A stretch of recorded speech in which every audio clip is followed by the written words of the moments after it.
This presentation demonstrates the reduction and stabilization of articular fractures of the femur and tibia with the large external fixator in a knee bridging frame using multi-pin clamps.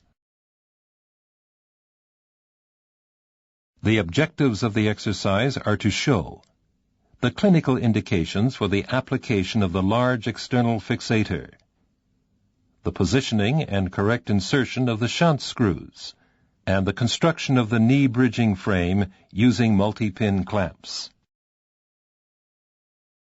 The most common indications for the large external fixator include fractures of the distal femur or proximal tibia with severe soft tissue damage, either open or closed, damage control surgery in polytrauma patients, and acute and chronic infections in both fractures and non-unions in the area of the knee.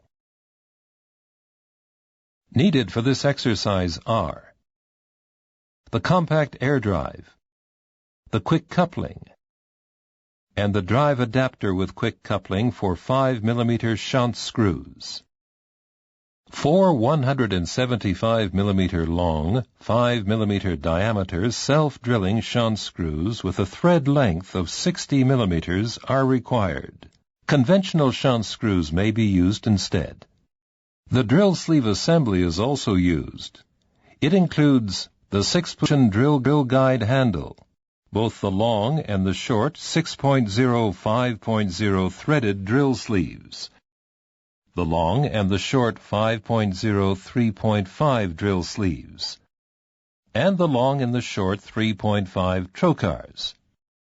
The universal chuck with handle may also be used to advance the shunt screws. Required for the construction of the knee bridging frame: 2 large MR-safe 6-position multi-pin clamps, 2 11 mm diameter, 300 mm long carbon fiber rods, and a large MR-safe combination clamp. To tighten the frame assembly, the socket wrench and the 11 mm combination wrench are needed. Here the socket wrench is used to demonstrate the effect of tightening the different nuts on the multi-pin clamp. The vice plate nuts secure the multi-pin clamp to the shunt screws.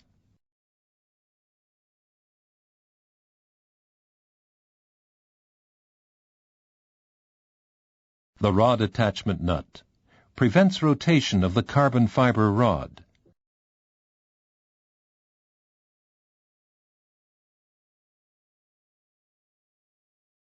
And the rod clamping nut fixes the carbon fiber rod in place.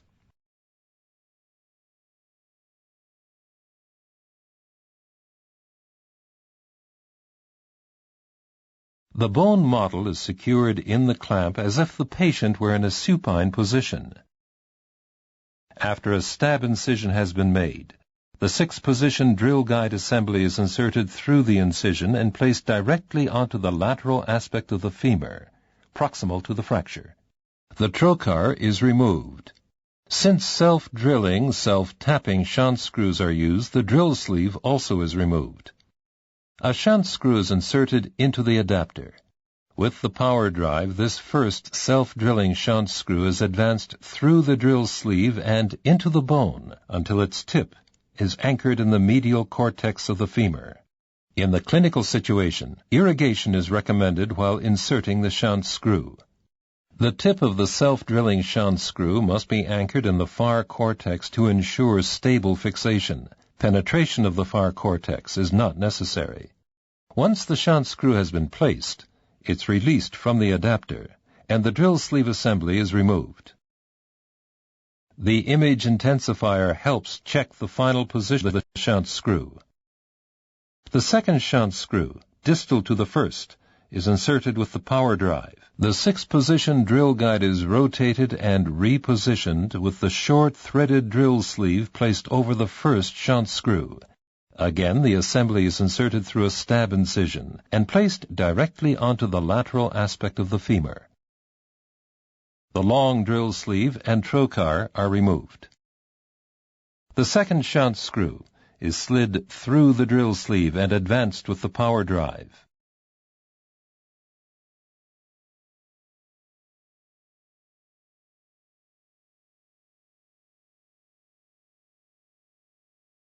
The 6-position drill guide is removed. The second pair of shunt screws are introduced into the anterior tibia distal to the tibial plateau fracture, in the same manner as the first pair. Care is taken to ensure that they are inserted within the safe zones of the leg.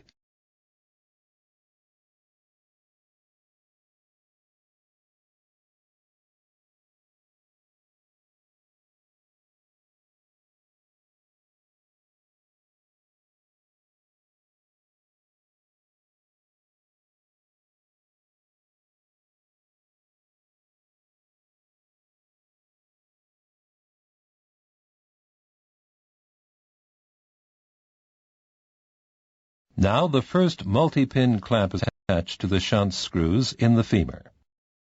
The vice plate tightening nuts are first tightened by hand. The socket wrench is then used for further tightening.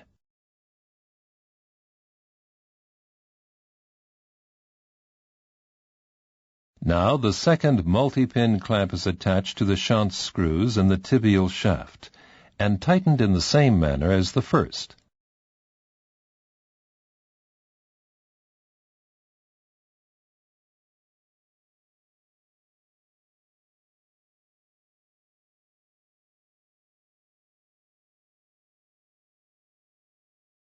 The combination wrench is then used for final tightening of the vice plate nut on each clamp. A carbon fiber rod is snapped into place in the rod attachment of the femoral multi-pin clamp. The rod attachment nut is initially tightened by hand. The second carbon fiber rod is attached to the tibial multi-pin clamp. The carbon fiber rods are connected together with a large combination clamp. After obtaining the required reduction, the rod attachment and rod clamping nuts of both multi-pin clamps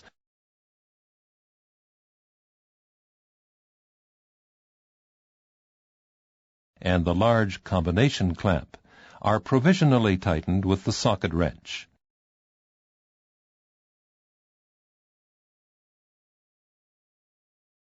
Final tightening is done with the combination wrench.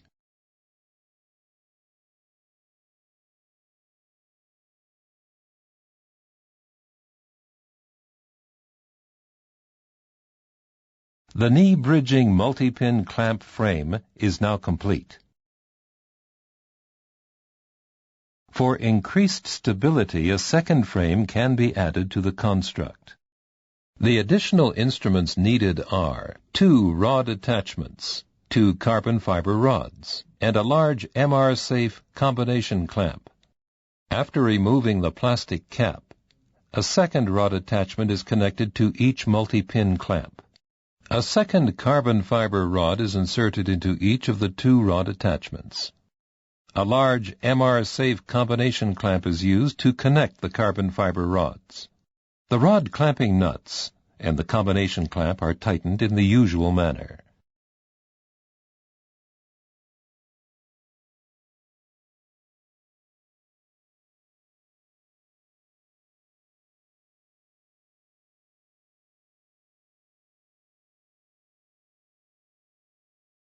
This presentation has demonstrated the positioning and correct insertion of the shunt screws and the construction of the multi-pin clamp frame.